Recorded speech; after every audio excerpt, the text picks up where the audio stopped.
Security. I think we're almost done. They stopped. They stopped. They're coming. This is what happens behind the scenes. Security comes.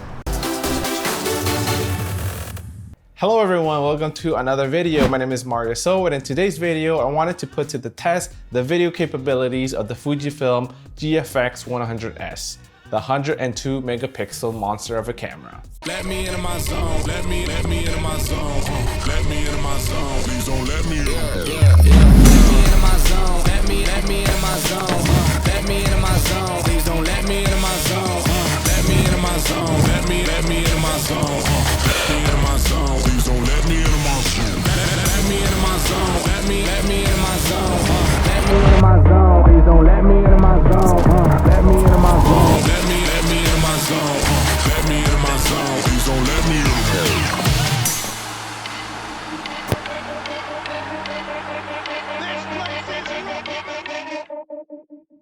So it's great to see you back here again. If you're new here, make sure you hit that subscribe button to be in the know of future cool content similar to this one. If you're already subscribed, thank you again so much for being here. So the Fujifilm GFX 100S is a medium format camera that has a sensor bigger than that of a full frame sensor.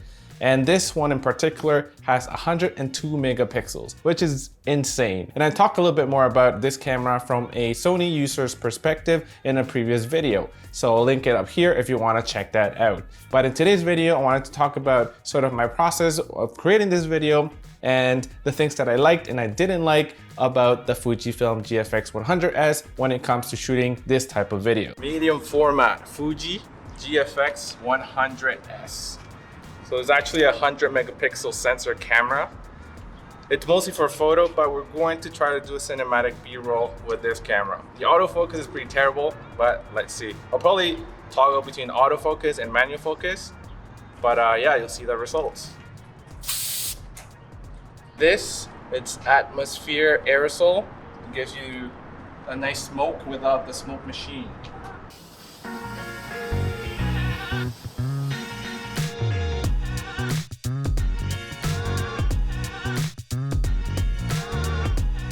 Let me into my zone, let me into. One of the cool things about this camera is that you get internal 10-bit 420. You're able to get 422 10-bit externally and even ProRes RAW. This camera also comes with Fujifilm's version of Vlog, which is F-Log, and the colors are actually quite nice. It shoots 4K up to 30 frames per second, so you don't get 60 frames per second in 4K, unfortunately. And in 1080p, unfortunately, you're only getting up to 60 frames per second. You're not getting 120 frames per second that even the Sony a7 III has.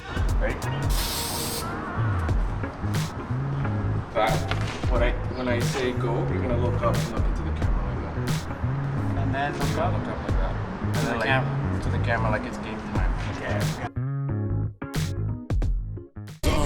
Let me into my zone, please don't let me. For this video, I shot everything in F-Log. Some of my shots were in 4K at 24 frames per second, but most of the shots were in 1080p at 60 frames per second. And most of the shots were handheld, one shot on a monopod. I had a top handle on the camera at all times. And I found that the F-Log footage that I got out of this camera was actually very versatile as well. And I had quite a bit of latitude to color grade this footage. Throw it, control it? Yeah. Or like That's it, just one shot. Oh, this is like that, just like that. Yeah, that's One of the cons, I guess, of this camera is that it's a little bit heavier than your regular mirrorless camera. So you get a bit of a heavy setup once you pair this camera with the Fuji non-lens. We're getting a low shot with this lens. It's actually a 45, but in full frame equivalent, it's about a 36. So I put a top handle on the camera just to make it easier for me because it didn't fit on my gimbal because this thing is too wide here. It didn't fit on two of my gimbals actually. It's so hard to keep focus on this thing. In terms of my experience using this screen with this camera, this screen only flips up, and if you're shooting in portrait mode, it also flips that way as well. But compared to my a7 III, it's nothing new. It was very easy to get familiar with that screen. Let me into my zone. So one of the things about this camera is that autofocus is pretty terrible. I was actually getting mixed results in some instances where the camera was actually very good at tracking a moving subject, but at other times when the subject was just still in front of the frame, it just kind of started hunting for some reason. So it's a little bit of a hit or miss. A lot of my shots were actually shot in manual mode. And because of the type of video that this was, having the subject not completely in focus wasn't that big of a deal because there was a lot of motion going on. And what happens when there is motion in video? There is motion blur. It was easy to hide the fact that some of these shots were actually out of focus, but I ended up using them anyway because a lot of them just served as a quick transition and it kind of worked with what I wanted to do. It does not have soccer ball autofocus like what Daniel said. Come from here to here, and I'm going to pass this pillar. Okay.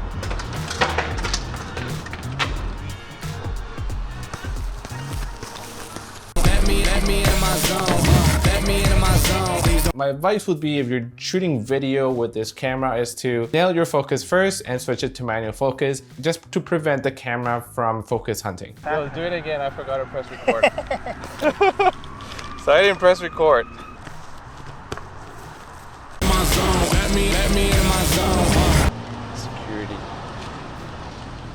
I think we're almost done. They stopped. They stopped. They're coming. This is what happens behind the scenes. Security comes. Go around. What is he doing? Security. Cool. Maybe he just wanted to see what we're doing. So that security guy actually came in, I think, just to see what we were doing. And as soon as he saw that we were just a few guys just taking photos, or we probably thought we were taking photos, but we were doing video. After about another 10 minutes of him being there, he just left. So. Let me in my zone. Let me in my zone.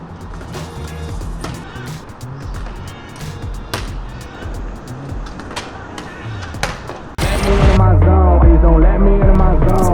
Let me in my zone.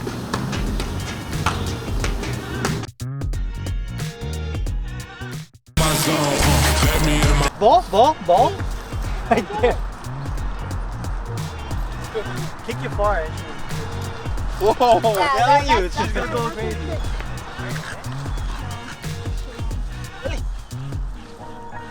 I forgot to do this earlier at the first location. Just some water, just to make it sweaty, make it look sweaty. Because playing soccer, you're sweaty, right? Forward, straight here. Please don't let me in my zone. Please don't let me in my zone.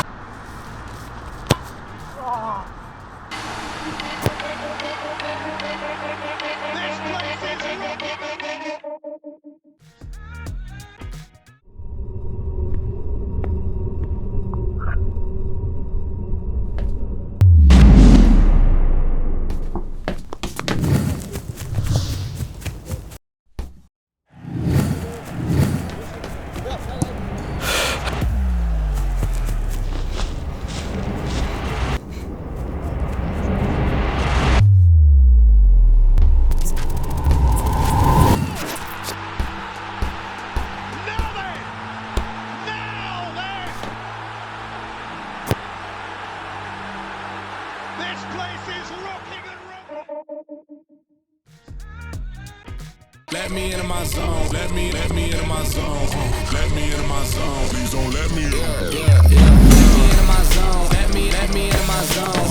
Let me in my zone. Please don't let me in my zone. Let me in my zone. Let me in my zone. Let me in my zone. Please don't let me in my zone. Let me in my zone. Let me in my zone. Let me in my zone. Please don't let me in my zone. Let me in my zone. Let me in my zone. Let me in my zone. Please don't let me in my zone.